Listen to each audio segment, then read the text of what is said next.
என் தனிப்பட்ட வாழ்வை பற்றி, என் வாழ்வில் இருக்கக்கூடிய பிரச்சனைகளை பற்றி, அவர்கள் யாராக இருந்தாலும் என் மீது நல்லெண்ணம் கொண்டு இதுவரை அதிலிருந்து விலகி இருந்தவர்களுக்கு அல்லாஹ் அருள் செய்வானாக. அதிலே மூழ்கி அதில் பரப்பக்கூடிய காரியத்தில் ஈடுபட்டு பிறருக்கும் சந்தேகத்தை ஏற்படுத்தக்கூடிய நிகழ்வில் ஈடுபட்டவர்களை எல்லாம் மன்னிப்பானாக. அவர்களுக்கு மன்னிப்பு தான் என் புறத்திலிருந்து என்னால் செய்ய முடிகின்ற ஒன்று. நான் மன்னிச்சுட்டு தான் சொல்கிறேன், நான் மன்னிச்சிடுறேன். ஆனால் தயவு செய்து சமூகத்திற்காக உழைப்பவர்களுக்கு கரம் கொடுங்கள். அவர்களை எப்படி அழிக்க வேண்டும் என்று திட்டம் தீட்டாதீர்கள். இந்த சமூகம் சீர்தூக்கி பார்க்க வேண்டிய முக்கியமான அம்சத்தில் ஒன்று, நாம் சோதிக்கப்படுவதற்குரிய முக்கியமான காரணத்தில் ஒன்று, மீண்டு வர வேண்டிய அம்சத்தில் மிக முக்கியமான அம்சத்தில் ஒன்று, பாவங்களின் எல்லையில் எல்லை அது. சாதாரண அம்சமாக எம்முடைய நாவுகள் செய்யக்கூடிய மிகப்பெரிய குற்றம், அநீதி அது. கவனத்தோடு கேளுங்கள், இறைவன் நம்மை இதிலிருந்து சீர்படுத்துவானாக. வலா யக்தப் பஅதுக்கும் பஅதன் அயுஹிப்பு அஹதுக்கும் அயஅகுல லஹ்ம அஹீஹி மைத்தன். ஒருவரை பற்றி புறம் பேசாதே. உன் சகோதரனின் மாமிசத்தை அறுத்து சாப்பிட விரும்புவாயா? வெறுக்க மாட்டாய்? எவ்வளவு கடுமையோடு இறைவன் பேசுகிறான் பாருங்கள். வெறுக்க மாட்டாய்? அப்படி இருக்கும் போது உன் சகோதரனை பற்றி ஏன் புறம் பேசுகிறாய்? புறம் என்றால் என்ன? முஹம்மது நபி இடத்திலே கேட்கப்பட்டது, புறம் என்றால் என்ன? அவன் இல்லாத நேரத்திலே அவனை பற்றி பேசுதல், அவன் வெறுக்கக்கூடிய செயலை. முஹம்மது நபியே அவன் செய்த செயலை பேசுவதில் என்ன தவறு இருக்கிறது? முஹம்மது நபி சொன்னார்கள், செய்த செயலை, அவன் செய்த செயலை அவன் இல்லாத நேரத்திலே பேசுவதுதான் புறம். இதைத்தான் குர்ஆன் சொல்லுகிறது. இறைவன் சொல்லுகிறான், உன் சகோதரனின் மாமிசத்தை சாப்பிடுவதற்கு சமம். இந்த உலகத்திலே ஒரு பெரிய அழைப்பை சொன்னார்கள் இறை தூதர், ஒரு பெரிய அழைப்பை சொன்னார்கள். யா மஅஷர மன் ஆமன பிலிசானி. யாரை அழைக்கிறது தெரியுமா இந்த அழைப்பு? நாவால் ஈமான் கொண்டு, நாவால் இறைவனை ஏற்றுக்கொண்டு உள்ளத்தில் ஈமான் இறங்காதவர்களே, இறை நம்பிக்கை கொண்ட ஒருவரை பற்றி புறம் பேசாதீர்கள். அவர்களுடைய குறைகளை தேடி திரியாதீர்கள்.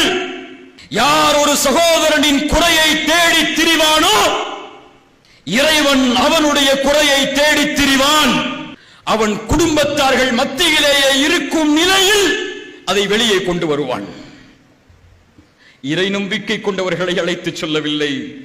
இப்படி செய்பவர்கள் நிஃபாக்கை உடையவர்கள், முனாஃபிக்குகள், பாவிகள். அப்படி ஈமான் உள்ளத்திலே இறங்காமல் நாவில் மொழியக்கூடியவர்களே, பிறரை பற்றி புறம் பேசாதீர்கள். பிறருடைய குறைகளை துருவி திரியாதீர்கள். உங்களுடைய நாவால் பிறருடைய மானம் கீழே விழுவதற்கு அனுமதித்து விடாதீர்கள். ஒன்றை சொல்லவா? கஅபா புனிதமானதா இல்லையா? புனிதமானதா இல்லையா? கஅபாவை ஒருவர் சேதப்படுத்துவதை எப்படி பார்ப்போம்? எப்படி பார்ப்போம்? எப்படி பார்ப்போம்? உயிரை இழந்தாவது அதை பாதுகாப்போம். ரசூலுல்லாஹ் முஹம்மது நபி ஒரு முறை தவாஃப் செய்யும் போது கஅபாவை பார்த்து சொன்னார்கள், நீ சுத்தமானவன், உன் நறுமணம் எவ்வளவு உயர்வானது, உன் கண்ணியம் எவ்வளவு உயரமானது. இந்த முஹம்மதின் உயிர் யாரின் கரத்தின் மீது இருக்கிறதோ அவன் மீது சத்தியமிட்டு சொல்கிறேன், உன் கண்ணியத்தை விட இறை நம்பிக்கை கொண்ட ஒரு முஃமினுடைய கண்ணியம் மேலானது. அறிஞர்கள் சொல்லுவார்கள், கஅபாவை ஒரு மனிதன் சேதப்படுத்துவதை விட மோசமான பாவம் ஒரு முஃமினுடைய கண்ணியத்தை பாழாக்குவது. கொஞ்சம் இணையதளங்களை திறந்து பாருங்கள். இந்த சமூகத்தின் அவல நிலைகளை எங்கு பார்த்தாலும், யாரை பார்த்தாலும் தன்னை சீர்படுத்தாதவர்கள், பிறரை சீர்படுத்த வேண்டும் என்பதற்காக பிறருடைய மானங்களை எல்லா வடிவிலும் வீணாக்கக்கூடியவர்கள். இந்த சமூகம் ஒரு கட்டுக்கோப்பான சமூகம். ஒரு நிகழ்வு உங்களுக்கு தெரியும். ஆயிஷா ரலியல்லாஹு அன்ஹா அவர்கள் மீது இட்டுக்கட்டப்பட்டது. கேவலமான பழிச்சொல்லை கொண்டு ஒரு நபித்தோழரையும் எம்முடைய தாயையும் பற்றி தவறாக மதீனா வீதிகள் எல்லாம் பேச ஆரம்பித்தார்கள். பார்ப்பவர்கள், பார்க்காதவர்கள், கேட்பவர்கள், கேட்காதவர்கள் என எல்லோரும் பேசினார்கள். பேசி தீர்த்து முடித்தாயிற்று. வசனம் இறங்குகிறது. சொல்லுகிறான் இறைவன், நீங்கள் அப்படிப்பட்ட செய்தியை கேள்விப்பட்ட போது, நல்லா கேளுங்க, இறை நம்பிக்கை கொண்ட ஆண்களும் பெண்களும் சொல்லி இருக்க வேண்டாமா, நினைத்திருக்க வேண்டாமா, தங்களுக்கு தாங்களே நலவை, தங்களுக்கு தாங்களே நலவை. தங்களுக்கு தாங்களே நலவை நினைத்திருக்க வேண்டாமா என்று ஒரு நபியின் மனைவியை பற்றி பேசும்போது ஏன் இறைவன் சொல்ல வேண்டும்? அவர்களுக்குத்தானே நலவை நினைத்திருக்க வேண்டும் என்று சொல்ல வேண்டும். தங்களுக்கு தாங்களே நலவை அமைத்துக் கொள்ள வேண்டாமா என்று இறைவன் சொல்லுவதுடைய அடிப்படை இந்த சமூகத்தின் ஒருவருடைய மானத்தை இழப்பது, கீழே கொண்டு வருவது ஒட்டுமொத்த சமூகத்தையும் களங்கப்படுத்துவதற்கு சமம். ஒருவருடைய மானத்தை அழிப்பது சமூகத்தின் மானத்தை அழிப்பதற்கு சமம். எதிரிகள் வெளியில் எல்லாம் இல்லை. எம்மை அழிப்பதற்கு எதிரிகள் தேவையில்லை. நாமே நம்முடைய கரங்களே போதும். இவரை பற்றி அவர், அவரை பற்றி இவர், அந்த இயக்கத்தை பற்றி இந்த இயக்கம், இந்த இயக்கத்தை பற்றி இந்த இயக்கம், இவர்களுடைய மானத்தை பற்றி அவர்கள் பேசுவார்கள், அவர்களுடைய மானத்தை பற்றி இவர்கள் பேசுவார்கள். இப்படி பேசி பேசி பேசி பேசி சமூகத்தை தலகுனிய வைக்க எல்லோரும் தயார். இல்ல மாஷா அல்லாஹ், அல்லாஹ் பாதுகாத்தவர்களை தவிர. ஒரு மூத்த பத்திரிகையாளரை சந்திக்கும் போது அவர் சொன்னார், உங்கள் சமூகத்துடைய இழிவு என்ன தெரியுமா? சோசியல் மீடியாக்களில் ஒருவரை பற்றி கேள்விப்பட்டால் அதை அப்படியே பரப்பி விடுவதுதான், எல்லோரும் அவரை பற்றி பேசுவதுதான். இதையெல்லாம் உரைகளில் கேட்கும் போது என் சமூகமா அப்படி என்ற நினைவு வரும். ஆனால் வாழ்வில் அனுபவித்த போதுதான் தெரிந்தது, ஆம், என் சமூகம் அப்படித்தான் இருக்கிறது என்று. இதுவரை எந்த மார்க்க மேடைகளையும் என்னுடைய தனிப்பட்ட வாழ்வை பேசியதற்கு நான் பயன்படுத்தியதில்லை. ஆனால் பயன்படுத்த வேண்டிய சூழ்நிலை இருக்கிறது என்பதை அறிகிறேன். 23 வயது இருக்கும் எனக்கு. இந்த அழைப்பு பணியில் நுழையும் போது சிறிய பிள்ளை ஒரு அரபி ஆடையை அணிந்து கொண்டு களங்களை எதிர்பார்த்து, இறைவனின் உதவி எதிர்பார்த்த காலம். கிடைக்கும் இடமெல்லாம், ஊர்களில் எல்லாம் மார்க்க பிரச்சாரத்திற்காக செல்வேன். எந்த ஒரு தனிப்பட்ட இயக்கத்தையும் ஆதரித்ததில்லை, எந்த ஒரு தனிப்பட்ட இயக்கத்தையும் தாழ்த்தியதில்லை, எந்த ஒரு தனிப்பட்ட மேடைக்காகவும் எதையும் நான் கூறியதில்லை, பயன்படுத்தியதில்லை. இப்படியே சென்று கொண்டிருந்த அழைப்பு பணியில் 2 ஆண்டுகள் என் வாழ்வில் ஏற்பட்ட சில மாற்றங்கள், சில தாமதம். அந்த 2 ஆண்டுகளில் என்னை குறித்து பேசப்பட்ட நிகழ்வுகளை பார்த்தால் போதும் என் சமூகத்துடைய நிலைமை எம்மால் உணர முடிகிறது. எதிலும் விமர்சனம், எதற்காகவும் விமர்சனம். அவர் என்ன மொபைல் வைத்திருக்கிறார், என்ன ஆடை அணிகிறார், எந்த ஆடை எப்படி அணிகிறார், வியாபாரத்தில் என்ன செய்கிறார், தனிப்பட்ட வாழ்வில் என்ன செய்கிறார், 2 வருடம் ஏன் அவர் இல்லை, அவருடைய குடும்ப வாழ்வில் என்ன பிரச்சனை, அவருடைய சொந்த வாழ்வில் என்ன பிரச்சனை, என்ன செய்தார், என்ன செய்து கொண்டிருக்கிறார். ஒவ்வொருவரும் எழுதக்கூடிய எழுத்துக்களை பார்க்கும்போது கொஞ்சம் கவலை வருகிறது.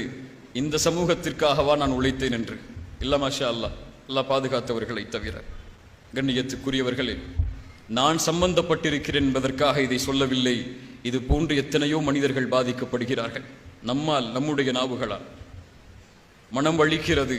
முஹம்மது ரசூல் ஸல்லல்லாஹு அலைஹி வஸல்லம் அவர்கள் இந்த சமூகத்தை விட்டு சென்ற நிலையையும் இப்போது இருக்கக்கூடிய நிலைமையும் பார்க்கும்போது ஒரு நிகழ்வை சொல்கிறேன்.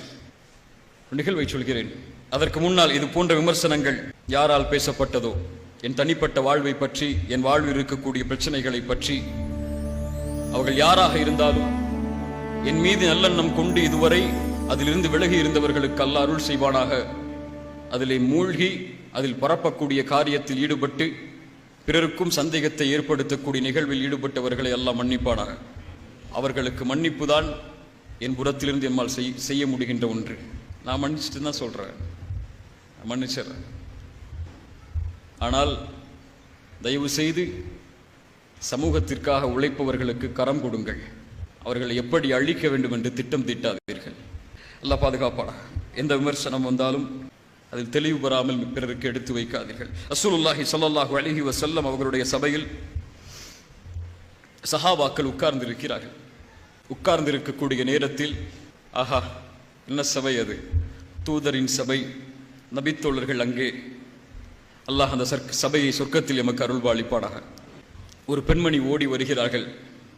நாம் எல்லாம் அறிந்த செய்திதான். ஓடி வருகிறார்கள். தூதரே, விபச்சாரம் செய்து விட்டேன் என்று சொன்னார்கள். அந்த பெண்மணி நாடி வந்தது மரணத்தை, கண்ணியத்தை அல்ல, மரணத்தை. விபச்சாரம் செய்து விட்டேன் தூதரே. தூதர் முகத்தை திருப்புகிறார்கள். விபச்சாரம் செய்து விட்டேன் தூதரே. முகத்தை திருப்புகிறார்கள். சாட்சி கேட்கிறார்கள். கரு என்று சொன்னார்கள். குழந்தையை பெற்றெடுத்ததற்கு பிறகு வா என்று சொன்னார்கள். குழந்தையை பெற்றெடுத்ததற்கு பிறகு வந்தார்கள். பால் குடித்து முடித்ததற்கு பிறகு வா என்றார்கள். பால் குடி மறக்கடித்ததற்கு பிறகு வந்தார்கள். குழந்தை ஒப்படைக்கப்பட்டது. அந்த பெண்ணுக்கான தண்டனை திருமணம் செய்து உபச்சாரம் செய்திருந்ததால் கல்லால் எறிந்து கொலை செய்யும்படி கட்டளையிடப்பட்டது. தண்டனை நிறைவேற்றப்பட்டுக் கொண்டிருக்கும் போது ஹாலித் இப்னு வலீதுடைய கரத்தில் இரத்த துளிகள் விழுகிறது. ஹாலித் சீ, ஒரு உபச்சாரியின் ரத்தம் என்று கொஞ்சம் அருவருத்தார்கள். தூதர் சொன்னார்கள், ஒரு பாவம் செய்து கண்ணியத்தை இழந்து கொண்டிருக்கக்கூடிய ஒருவருடைய கண்ணியம் கீழே விழுகிறது. சீ என்ற வார்த்தையால் தூதர் சொன்னார்கள், ஹாலிதே, யாரை சீ என்கிறாய்? இந்த பெண் அவளுடைய பாவத்தை நினைத்து பாவ மன்னிப்பு செய்ததை மதீனாவில் வாழக்கூடிய ஒரு கூட்டத்தார்களுக்கு பங்கு வைத்தாலும் ஈடாகாது. ஹாலித் மாயிஸ் இப்னு மாலிக் ஓடி வருகிறார். தூதரை விபச்சாரம் தண்டனை கொடுக்கப்படுகிறது, தாங்க முடியாமல் ஓடுகிறார். தூதர் சொன்னார், அவரை விட்டிருக்க வேண்டாமா? நீங்கள் ஓடும் போது பாவ மன்னிப்பு செய்து இறைவனிடத்திலே திருந்து இருக்கலாம். சாட்சி எதுவும் இல்லை, அங்கே தண்டனை நிரூபிக்கப்படவில்லை. தானாக வந்து தண்டனையை ஏற்றவர்கள். மாயிஸ் இப்னு மாலிக் இறந்து விடுகிறார். 2 நபித்தோழர்கள் பேசினார்கள், அந்த வார்த்தையை சொல்லக்கூடாது, அது அடிபட்டு கிடப்பதை போன்று இந்த பாவத்தை செய்து அடிபட்டு கிடக்கிறாரே என்று. தூதருடைய காதில் அந்த நிகழ்வு விழுந்தது. ஒரு முஃமினின் குறை வெளிப்படுத்தப்பட்டு தண்டனை கொடுக்கப்பட்டு அவனுடைய கண்ணியம் 2 பேரால் கீழே விழுகிறது என்பதை அறிந்த தூதர் நடந்து சென்றார்கள். செல்லக்கூடிய வழியில் ஒரு இறந்து அழுகி போன கழுதை கிடந்தது. அந்த இருவரையும் அழைத்து சொன்னார்கள், இறங்கி அந்த கழுதையை சாப்பிடுங்கள் என்று. நீங்கள் அந்த தோழரை பற்றி பேசியதை விட இந்த செயல் மிக விருப்பமானது என்று சொன்னார்கள்.